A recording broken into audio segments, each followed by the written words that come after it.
This is the evidence files. Our goal is to cut through the noise of speculation.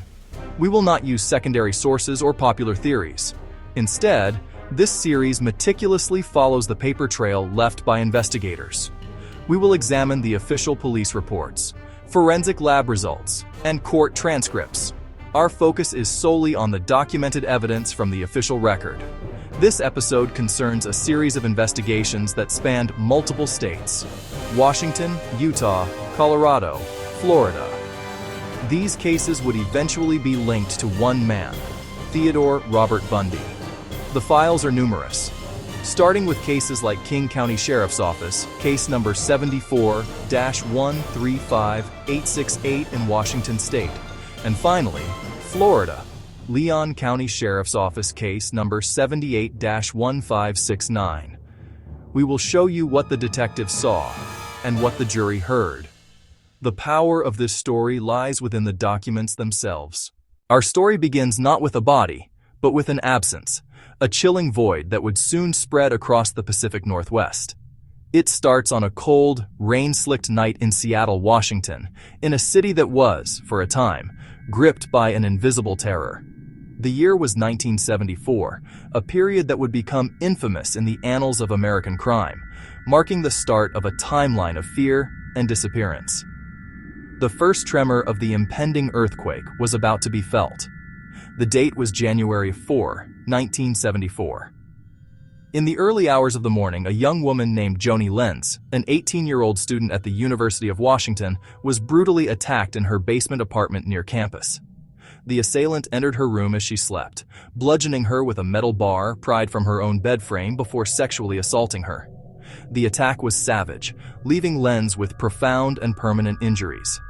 She was found alive, but just barely. Her roommate discovered her, unconscious and severely injured. At the time, police treated it as a horrific but isolated incident, a brutal burglary gone wrong. They had no way of knowing it was a prelude, a violent rehearsal for what was to come. 1 month later, the pattern escalated from brutal assault to something far more sinister. On February 1, 1974, Linda Ann Healy, a bright and popular 21-year-old psychology major who broadcasted the morning ski report for a local radio station, disappeared from her off-campus residence. She had called her parents the night before, then went to bed. She was never seen again. Her room was eerily tidy. Her backpack was packed for class the next day. The only sign of disturbance was her bed. It had been neatly made, but the sheets beneath the bedspread were stained with blood. Her blood-soaked nightgown was found stuffed inside her closet. Linda Ann Healy had vanished into thin air. Her disappearance marked the true beginning of the terror. Disappearances continued at an alarming rate. Throughout the spring and summer of 1974, young women, mostly college students, vanished. Donna Manson from Evergreen State College, Susan Rancourt from Central Washington State College, Roberta Parks from Oregon State University, Jorgen Hawkins, who disappeared from a brightly lit alley just steps from her sorority house at the University of Washington. One by one, they were erased from their lives, leaving behind terrified families and a baffled police force. A phantom was haunting the state. Then came the pivotal day, the day the phantom finally took a form. July 14, 1974. The location was Lake Sammamish State Park, just east of Seattle. It was a sweltering summer Sunday, and the park was packed with over 40,000 people seeking relief from the heat. Amidst this crowd, 2 women, Janice Ott and Denise Naslund, disappeared just hours apart from the very same beach. They didn't know each other, but their fates would be forever linked by the brazen predator who hunted them in plain sight. As King County investigators canvassed the thousands of beachgoers for information, witness reports began to form a chilling and remarkably consistent picture. The disappearances were not random. They were orchestrated. Multiple witnesses, including friends of both victims, described a handsome, charismatic young man with his arm in a sling or a cast. He was polite, articulate, and projected an air of vulnerability. He approached young women, asking for help loading a sailboat onto his tan Volkswagen Beetle. It was a clever ruse, designed to disarm his targets and lure them away from the safety of the crowd. He introduced himself to at least one woman as Ted. He was the last person seen with Janice Ott, and later, the last person seen with Denise Naslund. These detailed witness statements, filed under King County Sheriff's Office case number 74135868, provided the first concrete suspect description and a name. For the first time, investigators had a face to attach to the fear. The paper trail, stained with the blood and tears of a terrifying year, was finally beginning to lead somewhere. The hunt for Ted was on. The first major break in the sprawling, multi-state investigation came not from a high-profile homicide task force, but from the instinct of a single patrolman in a quiet suburb. It was the early morning hours of August 16, 1975, in Granger, Utah. The streets were deserted, a picture of suburban tranquility. But something was amiss. A tan Volkswagen Beetle was parked in the shadows, its lights off, its engine silent. It had been circling the neighborhood, a detail that didn't escape the notice of Utah Highway Patrol Sergeant Bob Hayward. He decided to observe. When the Beetle finally pulled away from the curb and sped past him, still without its headlights on, Hayward's suspicion solidified into action. He flicked on his own lights and gave chase. The driver of the Volkswagen didn't pull over immediately. Instead, he accelerated, leading Sergeant Hayward on a brief but telling pursuit through the residential streets before finally conceding. As Hayward approached the vehicle, he found a clean-cut, articulate young man who seemed more annoyed than frightened. The driver identified himself as Theodore Robert Bundy, a law student. He claimed he had been at a movie and had simply gotten lost. But his story felt rehearsed, and his nervous energy contradicted his calm facade. Hayward, relying on years of street experience, felt a deep-seated unease. The man's explanation for being in this specific neighborhood, at this specific hour, simply didn't add up. When Bundy consented to a search of his vehicle, the officer's unease turned to outright alarm. It wasn't one item, but the chilling combination of them all. On the floor of the passenger side lay a crowbar. Next to it, an ice pick, a length of rope, a pair of handcuffs, and most disturbingly, two masks, a ski mask for cold weather and a pantyhose mask, the eye holes crudely cut out. Bundy tried to explain them away as ordinary items, but the collection told a sinister story. This was not a burglar's toolkit, nor the random clutter of a student's car. In the context of the recent abductions in the region, Sergeant Hayward knew he was looking at something far more terrifying. He was looking at what investigators would later call a kill kit. Bundy was arrested, initially on a charge of evading an officer. The items from his car were meticulously cataloged and logged into evidence. On paper, it was a standard procedure. But when the inventory list crossed the desks of detectives working on a series of unsolved disappearances and assaults, it acted like a key turning in a long-shut lock.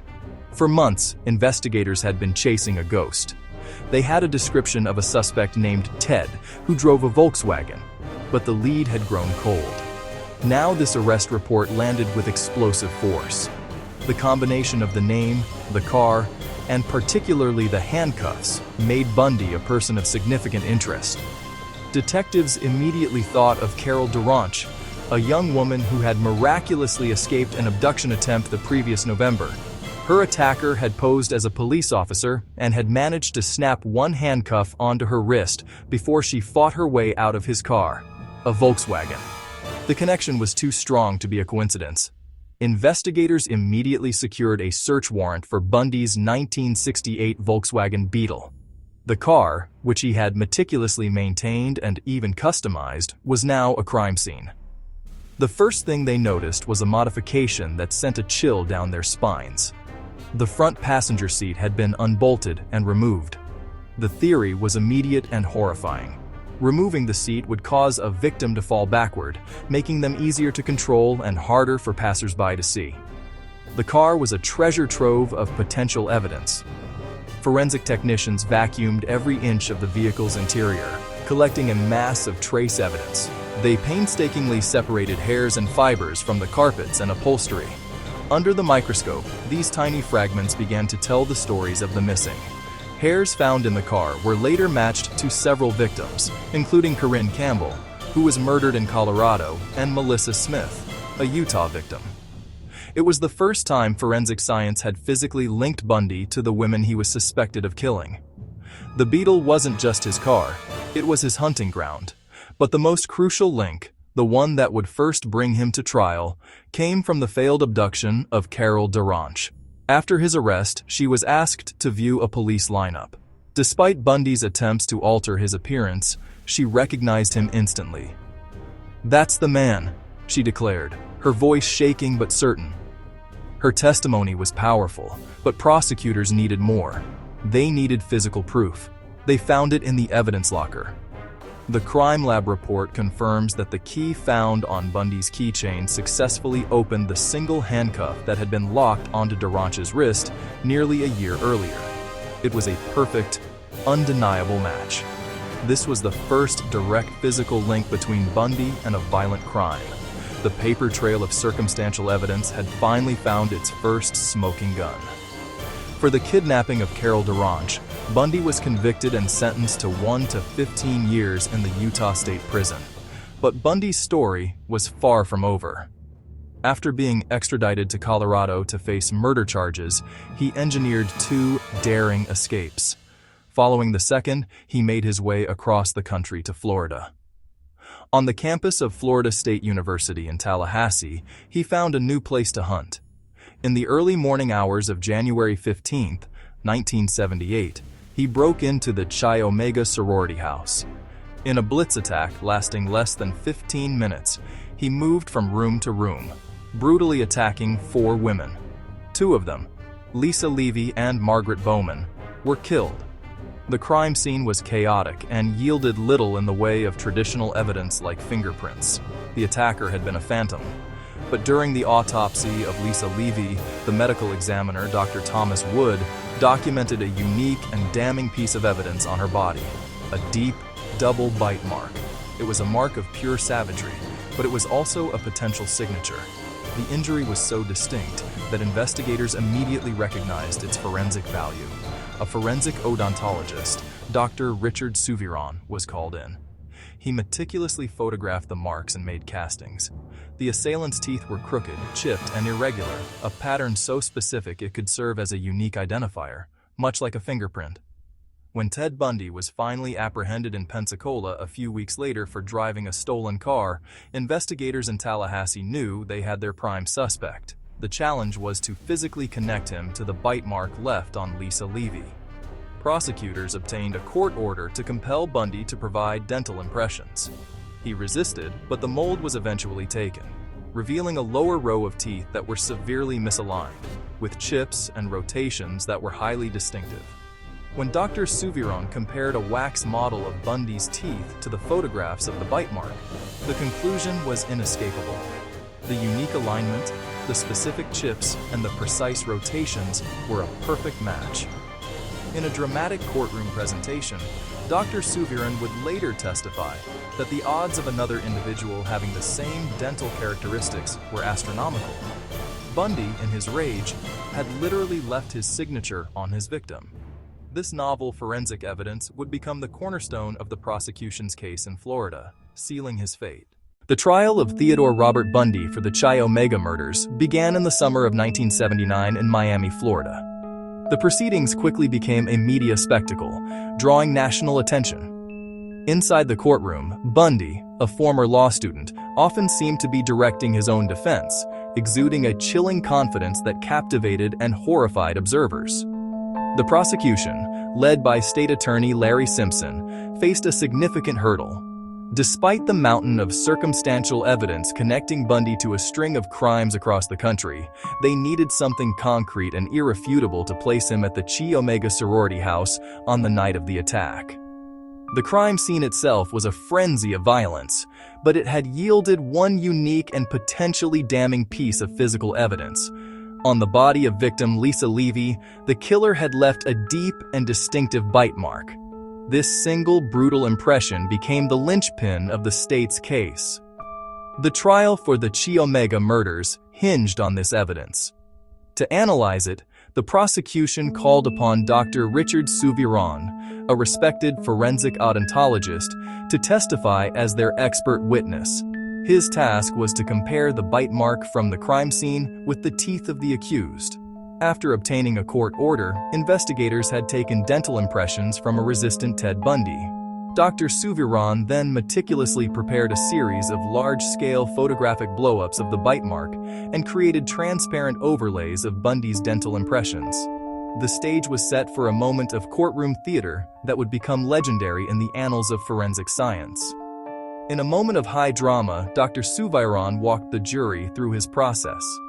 He placed the transparent overlay of Bundy's uniquely crooked and chipped teeth directly on top of the enlarged photograph of the bite mark left on Lisa Levy.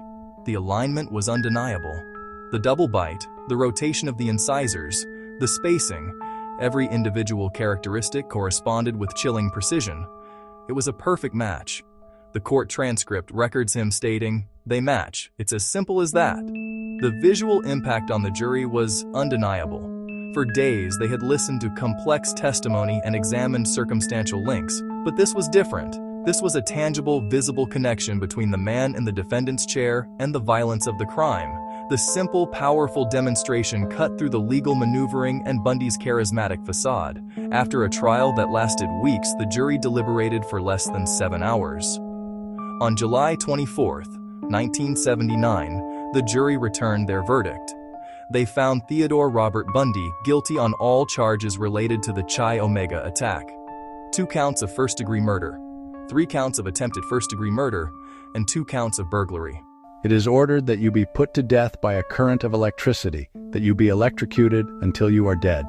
In the end, no single piece convicted Ted Bundy. While the bite mark was the most dramatic evidence in the Florida trial, his conviction was the culmination of years of painstaking police work across multiple states. It was the overwhelming accumulation of disparate elements: eyewitness accounts from Utah, credit card receipts from Colorado, fiber evidence, and the discovery of his Volkswagen Beetle, all pointing to one individual. The paper trail, which began with a missing person report in Seattle, had now concluded with a guilty verdict in a Florida courtroom. The verdict didn't just close the case on the Chi Omega murders. It validated the tireless efforts of dozens of investigators who had refused to give up, piecing together a puzzle that spanned a continent. The evidence files are closed, but they remain a powerful reminder that even in the face of unimaginable evil and calculated deception, the methodical pursuit of truth, documented in paper, photographs, and reports, can ultimately deliver justice.